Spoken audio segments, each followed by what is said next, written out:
Hideo Kojima, a man who needs no introduction, will apparently need no eulogy either. We'll talk about the interesting way he's passing on his vision to Kojima Productions in the event of his demise. And even more price hikes may be coming to the industry as PlayStation is now toying with the idea of raising prices. We're going to talk about all this stuff and a whole bunch more right now on Gaming News Weekly.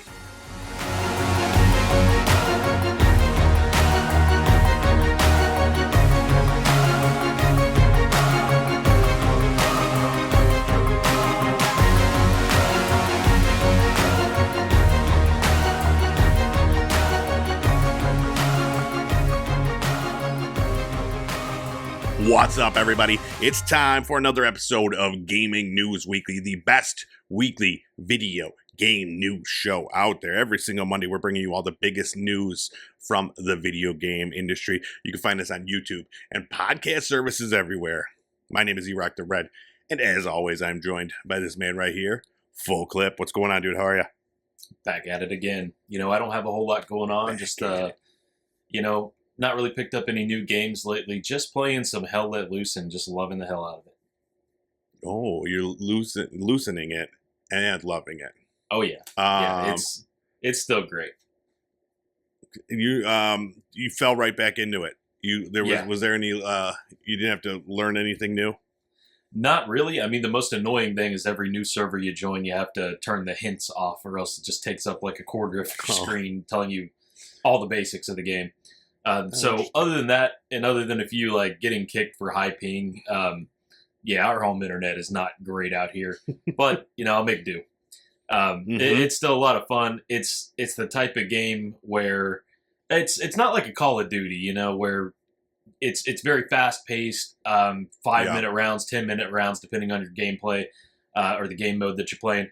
It's more like Battlefield used to be, where it's join into this massive conflict. You may join in halfway through, but it doesn't really matter. You can play a game for an hour or so, per match. It's really a lot of fun. Wow. Yeah, so it's a more investment. You get more invested in. It's not just like kill, die, repeat over and over again. You're more pushing that battle. You see it like kind of happening, like where you start pushing more one way or the other. You see the tides turning. Yeah, if you have good command and people do, they fill their role, you can have like really good games where that you won because everybody did what the commander said. Your officer told you where to go. You work as a team in a unit, and you actually like make moves in the game. So there's some real strategy on the battlefield. And then other matches, you just lack communication. Everybody just does their own thing, and that can be a lot of fun too. Just trying to get some kills.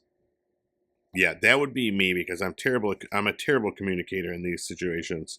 So I would have a hard time with it. That's one of the reasons where I'm like, I just haven't really given it a try because I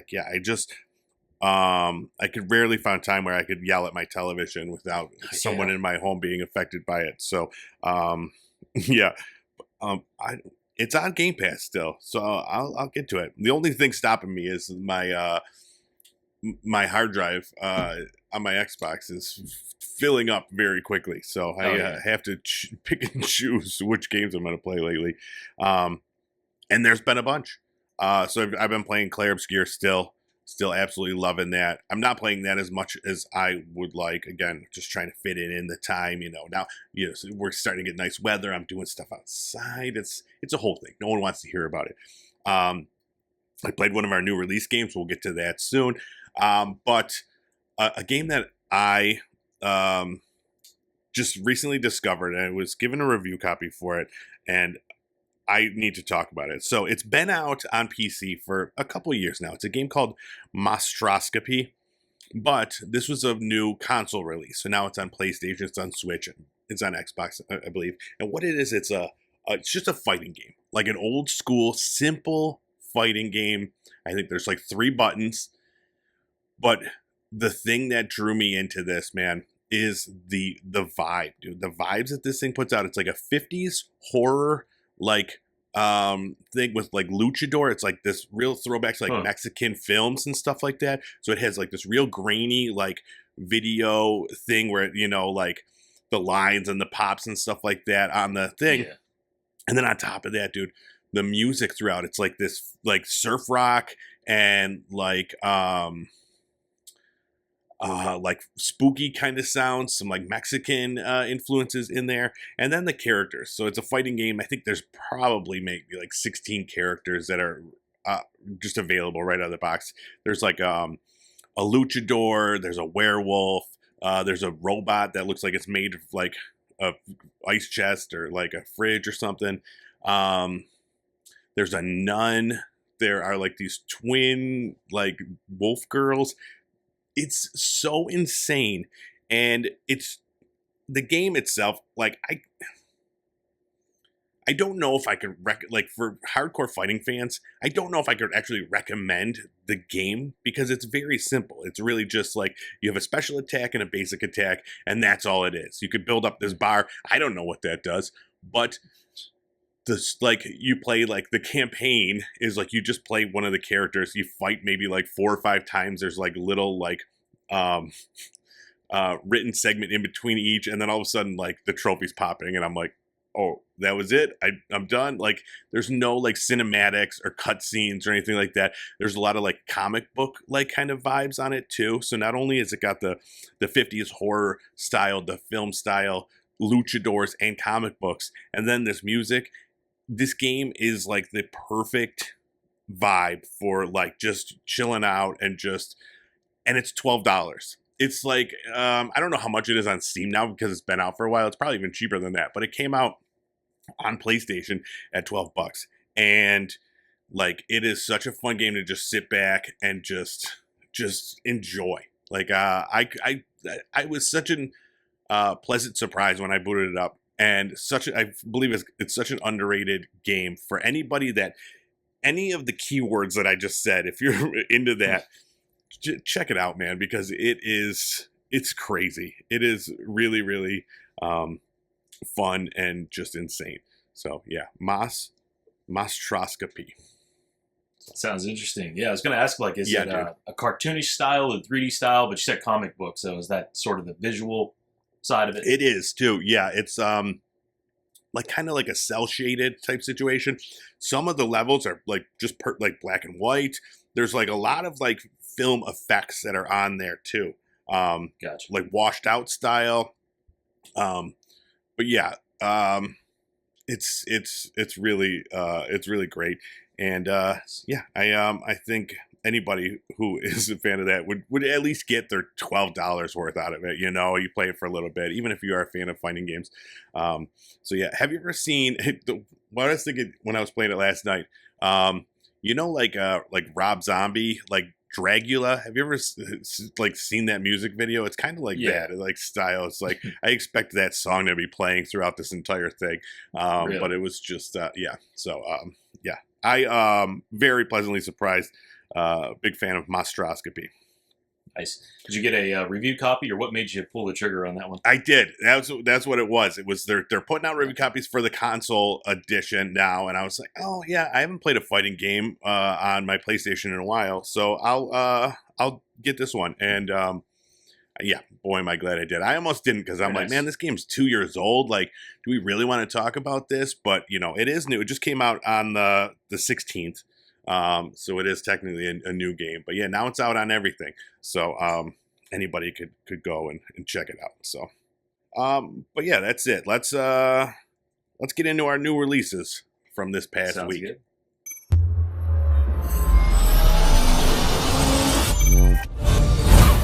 All right. First up, the Precinct came out May 13th on PC, PS5, and Xbox S and X. You're a rookie cop. It's 1983. And you're on the mean streets of, I don't know where they are, but like it's you know, like a top-down perspective, and you're just on patrol as a cop, you know, going around doing taking calls in like a big sandbox is basically what it is. And there's like calls you can respond to, and they could be like a parking violation to like a robbery or a car chase and that sort of thing. So it's got a little bit of a simulator kind of vibes, but then it turns into like an action kind of cop thing. where you could just, you're doing it all. You got to call for backup. You could fly a helicopter.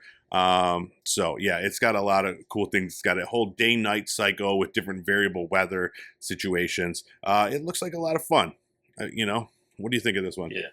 Well, it's set in 1983, but it feels like 2003 to me because this looks like the most maybe Xbox 360 or even original Xbox game that I've seen in a while. Just Sure. visually, the way the mechanics look like they work, but not necessarily in a bad way, because we were just talking last week about that game that was originally slated to come out Right. back in those days, sort of being Yeah. pushed forward to the current, and that's sort of what this reminds me of. It reminds me of Sure. a True Crime Streets of L.A. or Max Payne without the bullet time or something. Yeah.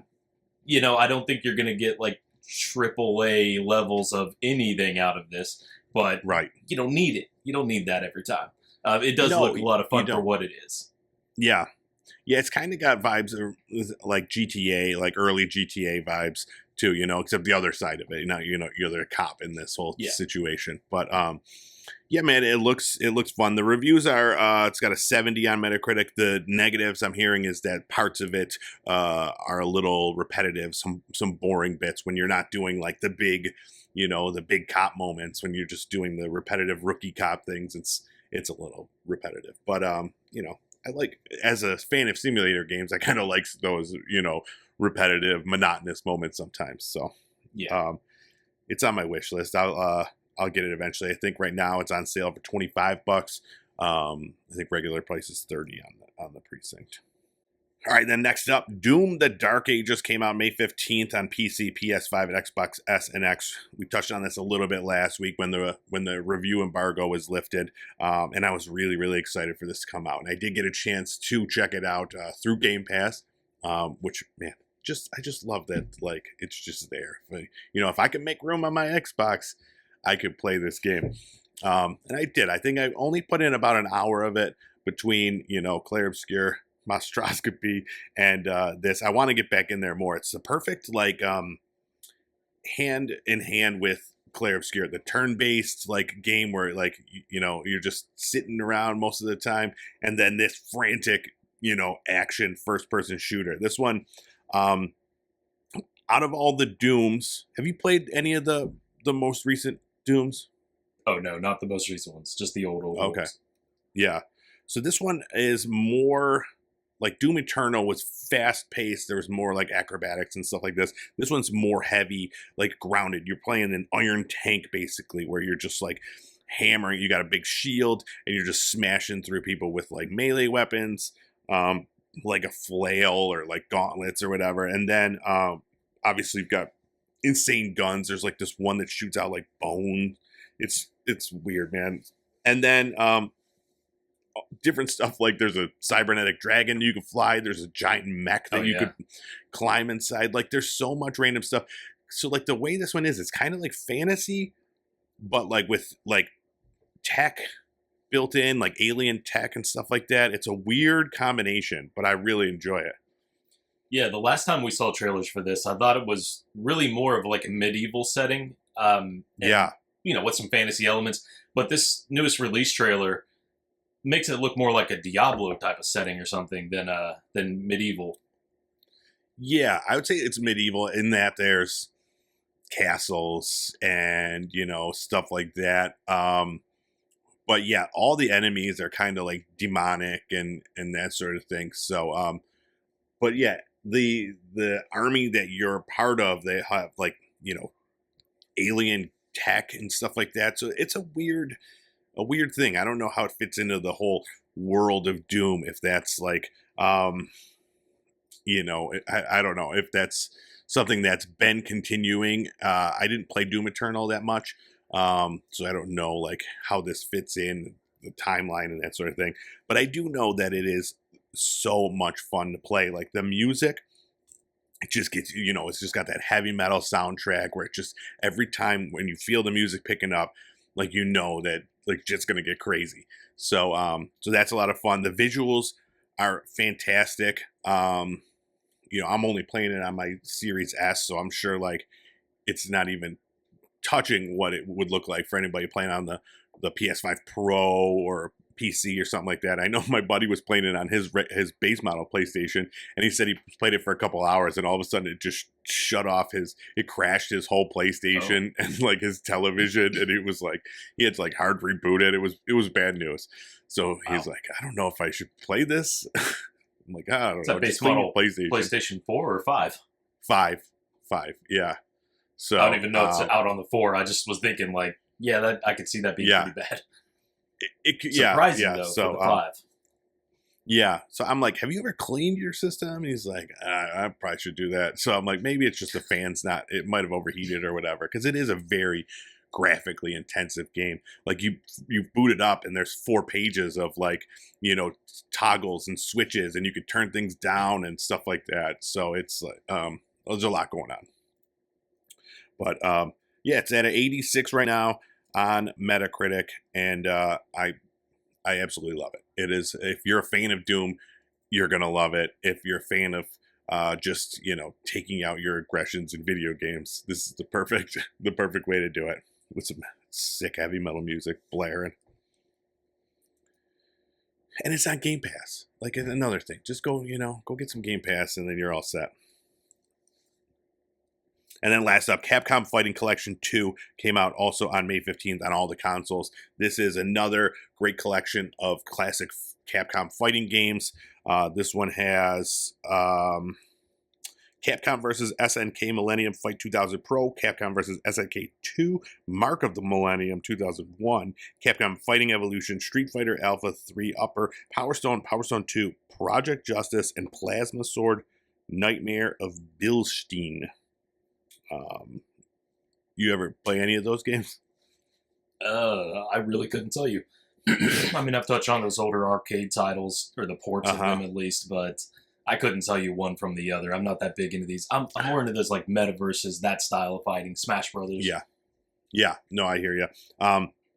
Yeah, this one has they're all the arcade versions of the game, so I know that's been annoying a lot of people when Power Stone and Power Stone 2 both came out on Dreamcast, and I believe the PSP, and had like these amazing versions with like all this cool stuff and like features. I played Power Stone 2 on Dreamcast, and it was such a fun game. It was like a 4-player game where there's items come down, you gotta hit people with them, and then like these crystals come and they give you powers.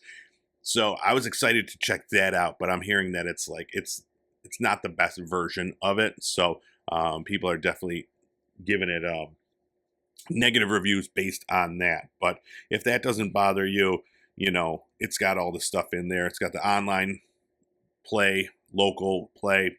There's a bunch of features to kind of help beginners to learn the games, so you're not completely lost. I thought that was a cool addition. 700 pieces of art, 300 pieces of music. So it's got a lot of stuff in there. So yeah, it's it's another fighting collection.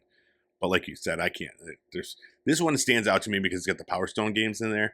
But as far as those those Capcom SNK games, yeah, I don't know any of them. There's like 5,000 of them, and they're all the same. Don't add us about that, fighting game freaks. We're just we're just telling it like it is. All right, and that is it for our new releases. You got anything to add before we move things along? This is not exactly a new release, and we don't always cover the Epic Game Store's free game of the week. It's usually out there on Thursdays, so go out and grab Dead Island 2 if you have the Epic Game Store downloaded. That is the most recent one. It's one that was pretty, mixed reviews, but kind of highly anticipated before it came out. Sure. I remember the price dropping pretty quickly on it. Yeah. Now it's free, so nothing beats that price. The best price. Exactly. Yeah, go over there, get that game, play it. All right, it's time to get into our news of the week.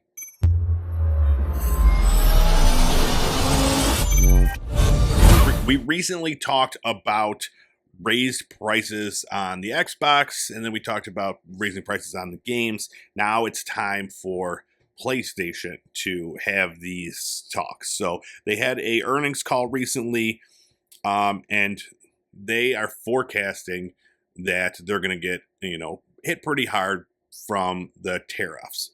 A lot of their stuff is made in China.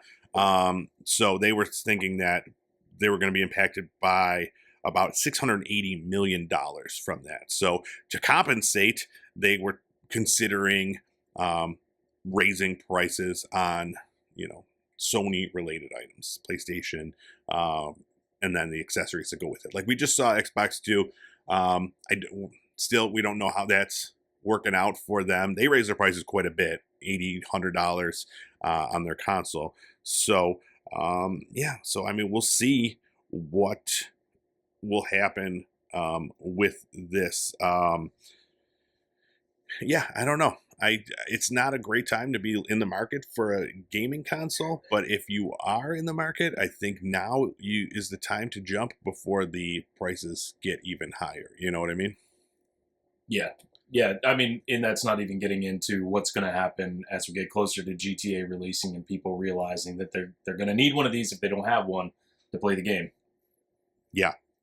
Yeah, and that's like a whole other thing. I was reading that they're expecting,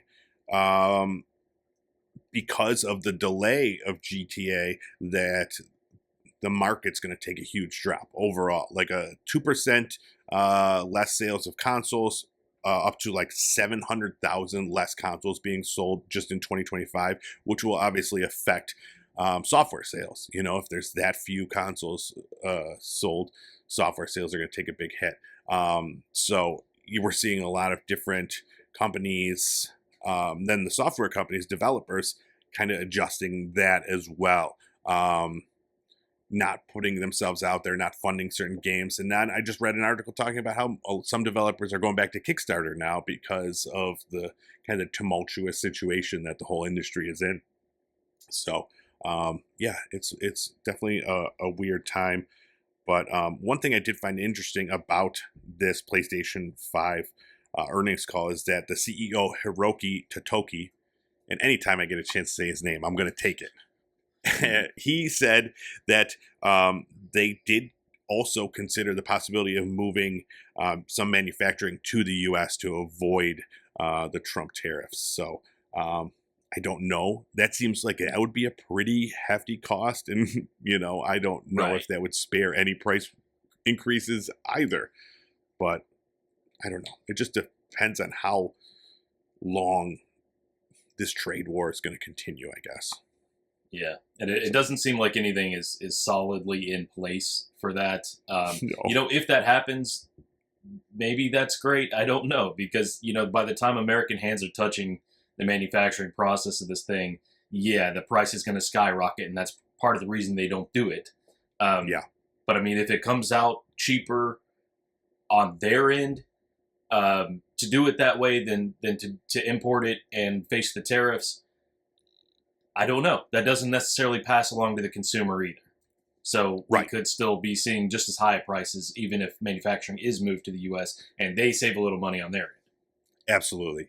I think either way you look at it, the prices are going up, and just depends on how much and for how long. And now this is even coming. So most of the PlayStation, most of the things manufactured from Sony are manufactured in China. And this is since the tariffs have come down from whatever they were, 300% when Trump first announced them, to now sitting at, I think, 30% on goods. So who knows? That goes up and down based on however Donald Trump is feeling that specific day. So it's just one thing we know for sure is that price increases are coming across the board, and it sucks. While we're talking about PlayStation, let's quick touch on the PlayStation Plus game catalog for May. Now, if you're a subscriber to the PlayStation Plus Extra or Premium service, May 20th, you could get Sandland, Soul Hackers 2, Five Nights at Freddy's Help Wanted, Battlefield 5, Stalker Legends of the Zone Trilogy, Grand Blue Fantasy vs. Rising, Humankind, Story of Seasons, A Wonderful Life, and Gloomhaven Mercenaries Edition. And then premium subscribers will also get Battle Engine Aquila. Dude, I have never heard of like half these games. I'm not saying. I mean, I've heard of them. That's not saying a lot, but I don't know if like I've ever just been like, yeah, I really want this game. But maybe that's the good ones. Maybe those are the ones where I'm like, you know, the hidden gems out there. Sandland was fun when we tried that demo. I remember enjoying that. Yeah, I remember the demo feeling a little sparse, but I mean, there was a solid game under there worth playing if you had the rest of the content. So I would look forward to that.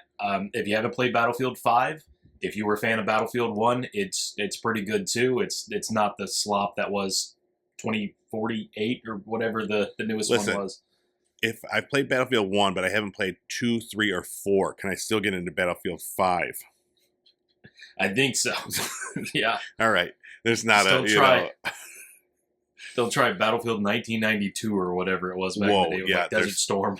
There's so many. I mean, I would have to then do other Battlefield 6 through 19. Yeah. But yeah, I out of these, Five Nights at Freddy's Help Wanted. I've played that. Stalker. I don't know much about that. Humankind is a strategy game with history. It's not really my cup of tea, but I could see people getting into that. And then Gloomhaven. I only know of that as a board game, and I think that's what it's called. But another like kind of tactical RPG. So a weird selection of games. Not a great. Not going to be moving units on this month, I don't think. But I will absolutely check out Sandland because I liked making those vehicles, and that was a lot of fun. All right, let's get into some morbid news.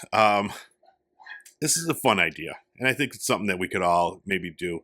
So Kojima has prepared a USB stick with game ideas for when he dies, if he ever dies. So he had I think it was during COVID. Here, I'm just going to read this quote from him. That turning 60 was less of a turning point in my life than my experience during the pandemic. I felt seriously ill at that time and also had an eye operation. Until then, I didn't think I was old, I just didn't feel my age, and I assumed I would be able to create for as long as I live. But then I became sick and I couldn't create anything, and I saw lots of people around me passing away at that time. I was confronted with death. Of course, I recovered, but now I was thinking, wait, how many years do I have left to make a game or a film? Perhaps I have 10 years. So I gave a USB stick with all my ideas on it to my personal assistant, kind of like a will. Perhaps they could continue to make things after I'm gone at Kojima Productions. This is a fear for me. What happens to Kojima Productions after I'm gone? I don't want them to just manage our existing IP. So we got to get our hands on this USB stick, right, dude? Absolutely. We got to do like a Ocean's 11 type situation to get that. It's probably you get it though. It's Metal Gear Solid 6. It's just yeah. Death Stranding 3. Oh yeah, I can't even imagine some of the insane thoughts that are on this thing because it's his mind is like you wouldn't be able to decipher it without him like kind of explaining it. But yeah, but apparently they've got he's got everything fleshed out for some of these games, like character models, everything. Yeah, that's pretty crazy.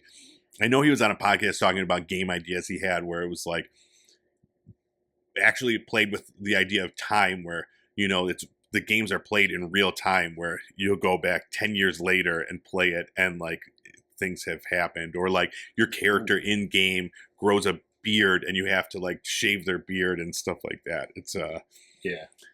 You could tell time has been affecting his mind. But yeah, I think I would love to get my hands on that USB stick and just see what kind of craziness is on there. But he's got a lot going on. So yeah, according to my quick Googling, he's like 61 years old. So I guess he's not wrong. That's the age you start maybe dropping dead. Unfortunately, man, yeah, I'm so close. I think you got a little while. No, dude, I'm gonna just turn 60. Oh yeah. Oh, that's unfortunate.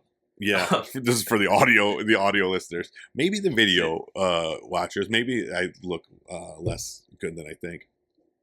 It might have to be the other way around then, because I was thinking of doing this for you. I will flood the the OneDrive with possible top 5 ideas. This is great. Read them back For and when, what the fuck is wrong with this guy?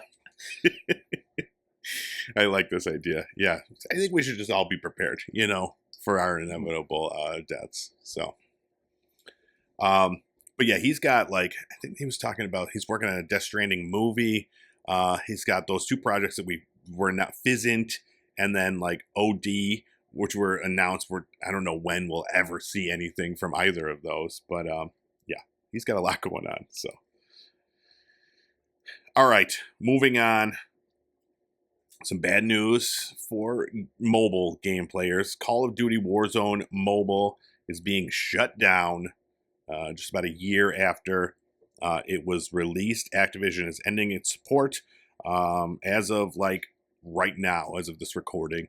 So if you don't have it, you're SOL. It's being removed from the Google Play and the Apple stores, and it will still be, if you do have it, it will still be playable. They'll still have, servers going, and you can still buy things if you have points or whatever, in-game currency. You can still buy things in the game with that.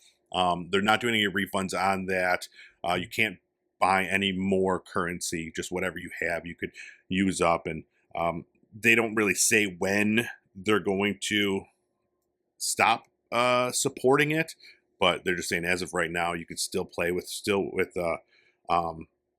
continued cross progression to the main Warzone games. So, yeah, it was interesting. Remember, when they were trying to put this out, and it was it was such a rush to get there, and they really thought that mobile versions of games were going to be the future. We saw everybody rushing to put mobile games out because of I don't know if this was, again, from COVID.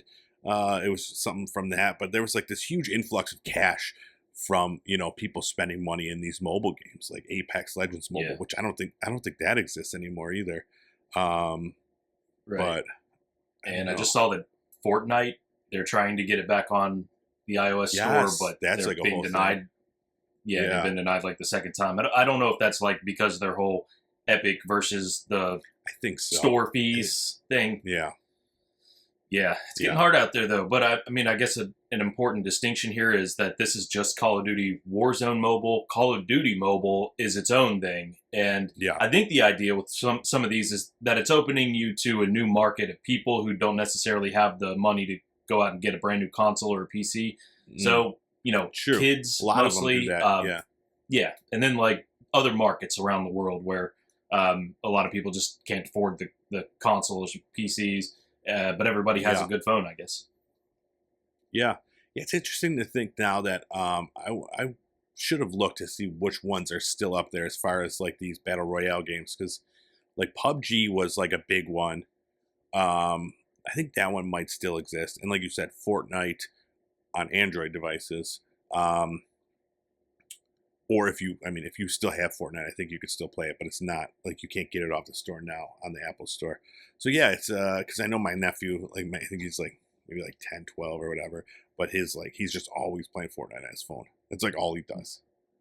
So yeah, it's weird how just a year ago the market was so different, and now we're seeing less and less of that. But yeah, get in there. This is your last chance to go ham in Warzone. They did say it was various factors. That was what various factors. It's the official statement. Yes.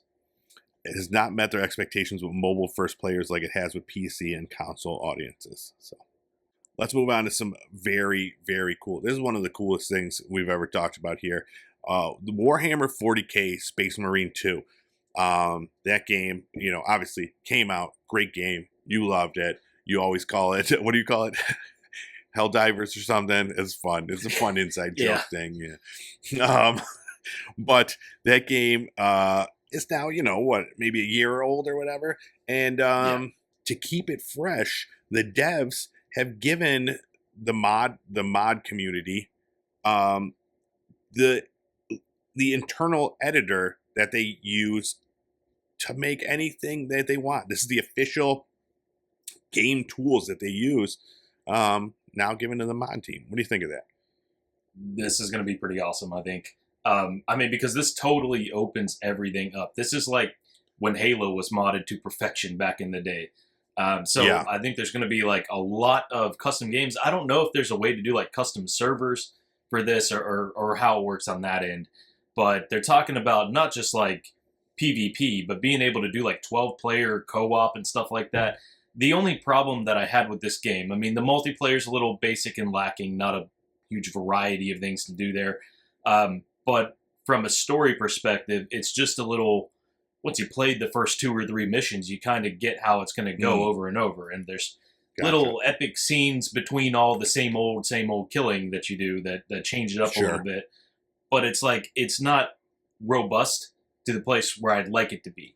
But then again, I don't think it was even a fully priced game, or it went down to like $40 or something like that, if I'm remembering correctly.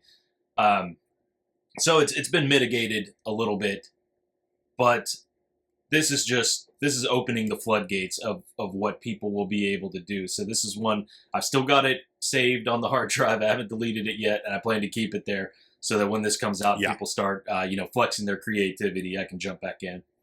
It's going to be exciting to see what people come up with. So it says that with the toolkit, players are able to work with the following tools: level scenarios, game modes, individual blueprints, and even write your own gameplay logic, AI behavior trees, the AI director, abilities and melee combo logic, visual effects editing, and UI and HUD elements.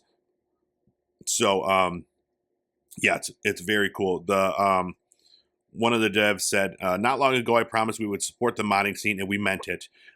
Watching this community grow, push boundaries, and create incredible experiences has been both inspiring and humbling. We're excited to see what you build next, whether it's a cinematic campaign, wild new game mode, or something we never saw coming. So pretty cool that they just give them like carte blanche, just like make something cool with this. Because, I mean, that game like has some great bones and like some great visuals and stuff like that. For them to just be able to play off of that and create something fun and exciting is really cool. I'm excited to see what they come up with. I'm sure there's going to be some weird stuff. Yeah, I can't wait for the kart racing game or something that they come up. Yes, the dating dude. sim. That's what I'm waiting for.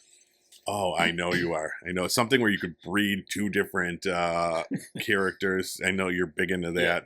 Yeah.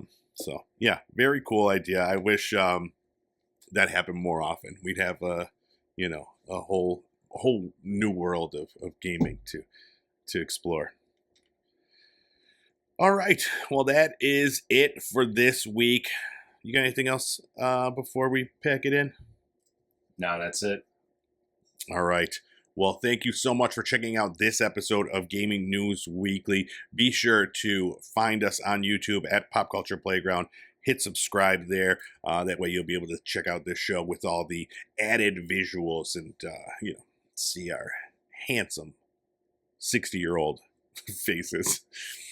And then if that's not your thing, if you just are down with podcasts, anywhere podcasts are found, you can find this show. All you got to do is type in GNW into the search. You'll get this show. Hit subscribe. That way every Monday morning it's ready for you on the go. You can just listen along and be up to date when you're at work. And people are like, man, I wish modding tools were more readily available for games. And you're like, well, guess what I just learned? Oh, yeah. Because that's a regular conversation that people have. It was a slice of life. And you can check us out on the socials too. We're at TikTok, Blue Sky, occasionally. And that's about it. That's all I got. Are you ready? Should we get out of here? Ready. Well, all right. I want to say real quick, for 60, we're a couple of 10s. Dude, for 59 we are too. And I'm not going to go any lower than that. Okay. 60 and above, 10s. 45 and below, maybe like 8s. I'm not going to sell ourselves short. Diminishing returns after that. Yeah. Just keeps getting worse and worse. But all right. Well, thank you guys so much. We'll see you next week with more video game news. Bye-bye.